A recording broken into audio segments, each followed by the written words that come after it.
prayer.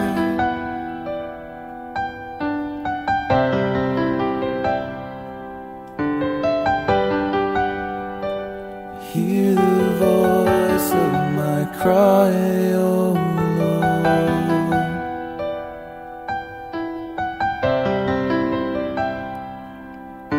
I take my cross and follow you, forsake my life in this world. Through the cross, the world is dead to me, and I am dead to the world. Bind me to the horns of your altar, oh Lord. I'll be a living sacrifice.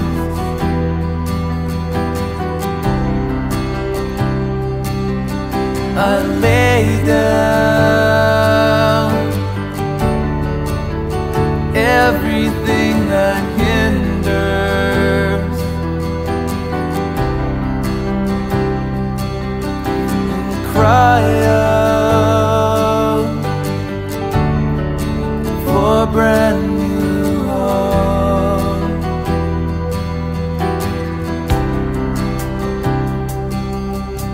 I put my Hindi maiwasan na maraming nakikita ngayon ng ating mga kababayan na weather forecast nga gawa ng cable television. Okay? Pero ang tanong ng taong bayan, Kuya Kim, bakit ba iba-iba ang forecast nila? Anong kaibahan ng Japan, ng Hong Kong, ng Hawaii sa pag-asa natin, Kuya Kim? Kabayan, yung pinakita natin kanina, merong cone of uncertainty, ano? Ibig sabihin, merong porsyento talaga, probabilidad na ito'y tataas o bababa. Kaya yung nakita natin, yung tatlong website na nakita natin, ito'y nasa cone of uncertainty. Ibig sabihin, pwede siyang tumaas at pwede siyang bumaba. Kaya iba-iba talaga yan. Ang weather forecasting, kabayan, hindi yan 100% accurate. Palaging merong uncertainty yan. Merong hindi nakatulog ang ilang residente ng Borongan, Eastern Samar sa pagbabantay dahil sa pananalasa ng Bagyong Ruby. Baha at pinsala sa mga infrastruktura ang iniwan ng malalakas na ulan, hangin at storm surge. Nakatutok si Salim Marefna. Umuungol na hangin. Sinabayan pa ng napakalakas na ulan. Ito ang Bagyong Ruby nang tumama sa Eastern Samar kagabi. Ang aming sasakyan nakakubli sa tabi ng iba pang mga bihikulo. Pero sa lakas ng hangin, umuuga na ito. Ang Christmas tree ng Kapitolyo, unti-unti nang naubusan ng dekorasyon.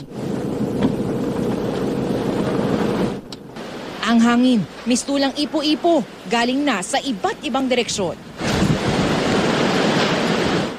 Ang Kapitolyo na evacuation center din na higit 200 pamilya pinasok na ng tubig. Tumutulo ang kisame. Binaha na rin ang second floor. Bumigay na ang generator. At sa takot at dilim, sa kasagsagan ng pananalasa ng Bagyong Ruby kagabi, nagtumbahan ang mga motorsiklong ito na nakaparada sa gilid ng kalsada.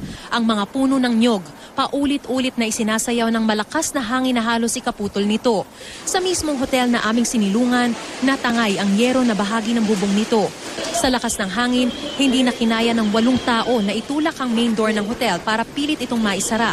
Nawasak din ang ceiling fan, kisame at chandelier ng hotel. Nagkabasag-basag ang mga salaming pinto at bintana.